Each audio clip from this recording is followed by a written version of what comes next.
दोस्तों, रूस और यूक्रेन के बीच युद्ध के 1273 दिन हो गए हैं।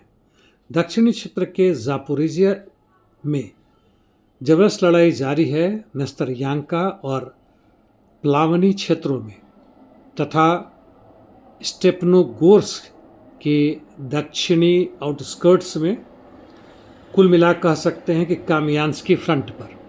पूर्व में पोक्रोवस्क इलाके में जबरदस्त लड़ाई जारी है। ड्रूजकोवका कॉन्स्टांटिनिवका क्षेत्र में लें तो रूसी सैनिक आर्टियोमोव्का या सोफियेवका की तरफ बढ़ रही है, व्लादिमीरोवका को बाईपास करते हुए तथा ओक्त्याब्रस्कोए यानी शाखों को पश्चिम से।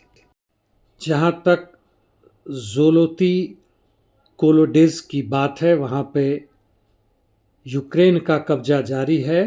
हालांकि कुचेरेव क्षेत्र से वह वापस हटे हैं।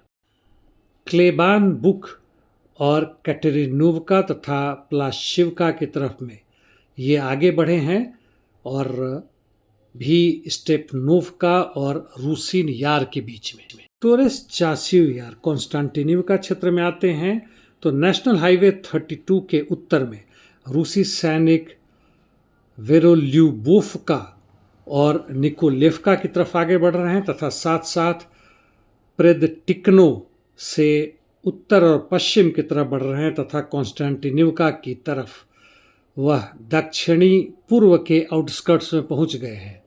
यानी जल्द ही अब कॉन्स्टेंटिनिवका पर भी आक्रमण शुरू होगा। यूक्रेन के सैनिकों ने क्लिशिवका के पश्चिम और दक्षिण पश्चिम से वापसी कर ली है। क्लिशिवका पर तो बहुत पहले से ही रूसी सैनिकों का कब्जा है तथा रूसी सैनिक अलेक्जांद्रो शुल्तीनो के उत्तर में 4 किलोमीटर से अधिक आगे बढ़े हैं। उत्तर पूर्व यूक्रेन में जहां तक लाइमान की बात है, जबरदस्त लड़ाई जारी है, कोई खास परिवर्तन नहीं। कुपियांस में दोनों तरफ से काउंटर अटैक चल रहे हैं, यहाँ भी जमीनी स्तर पर कोई खास अंतर नहीं। अब खार्को के उत्तर में आते हैं। वोल्चांस्क और इर्द गिर्द क्षेत्रों में जबरदस्त लड़ाई जारी है। सिनेलनिकोव पे हालांकि कब्जा तो नहीं है, लेकिन रूसी सैनिकों का बढ़त जारी है। अब कुर्स्क सूमी में आते हैं। टेट्स्की ग्लुश्को क्षेत्र में कोई परिवर्तन नहीं है, जबकि सूमी क्षेत्र में जबरदस्त लड़ाई जारी है। यूक्रेन का काउंटर अटैक भी चल रहा है। यूनाकोवका में भी दोनों तरफ से लड़ाई जारी है। इंटरडिक्शन मिशंस पहले की तरफ यूक्रेन काफ़ी भारी मात्रा में बेलगोरद, ब्रियांस्क, क्रीमिया पर आक्रमण कर रहा है। रूसी सैनिकों ने क्रेमचुंक पर एक जबरदस्त सफल आक्रमण किया है और अन्य क्षेत्रों पर भी लगातार बमबारी जारी है।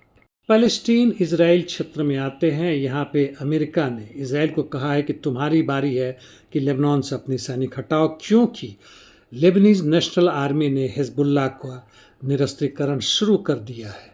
हालांकि हिजबुल्लाह अस्त्र शस्त्र छोड़ने को तैयार नहीं है।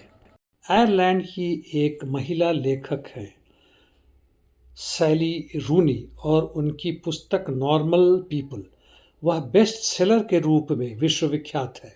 2020 में ही बीबीसी ने इसे अडॉप्ट कर लिया था। बदले में जो भी रेजिडुअल फीस इन्हें मिलता है, ये उन्हें पैलेस्टीनियन एक्शन जो इंग्लैंड में कार्यरत है और जिसके ऊपर हाल फिलहाल में यूके सरकार ने यानी स्टारमर सरकार ने उसको अपराधी और आतंकी घोषित कर दिया है, वैसे लोगों को जो पैलेस्टीनियन एक्शन से सटे हुए पैलेस्टीन के बारे में बातें करते हैं। और इनका कहना है कि जो भी पैसे आते हैं पीए को ही देंगी, भले ही उनके ऊपर कोई भी कार्रवाई किया जाए। इनको सलाम।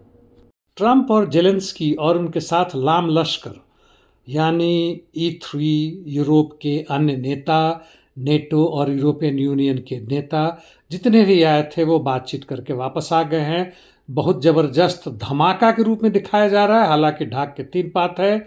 युद्ध के बाद से उससे जो फ़ायदा होने वाला है उसके लिए यूरोपियन यूनियन बहुत ही बेचैन है कि केवल कैसे ही अमेरिका हड़प जाए और रूस को छोड़ दिया जाए। देखते हैं आगे क्या होता है। मैं इस पर ज़्यादा बातें नहीं करूँगा, समय के साथ बाद में भी इस पर बात किया जा सकता है। हालांकि जेलेंस्की धीमे धीमे कई शर्तों को जो पुतिन का है, यहाँ तक कि ज़मीन की अदला बदली के लिए भी तैयार होते दिख रहे हैं।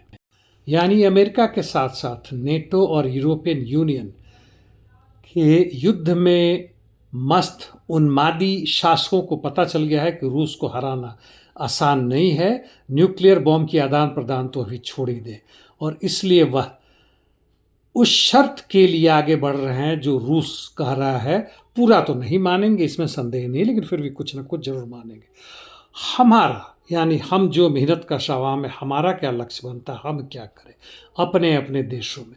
भारत में जो मतों की चोरी हो रही है, उसे चुनाव की राजनीति से अभी तक आप नहीं हटे हैं, उसी में शामिल हैं, तो ये आपकी समस्या है। यह यहाँ के पूंजीपति वर्ग की समस्या नहीं है, वह तो बल्कि खुश हो रहे हैं। आज के लिए इतना ही दोस्तों, कल फिर मिलते हैं। आजकल आपकी टिप्पणियाँ तकरीबन सूख सी गई हैं, आपने कुछ भी लिखना बंद कर दिया है। कोशिश करें कुछ तो लिखें। धन्यवाद।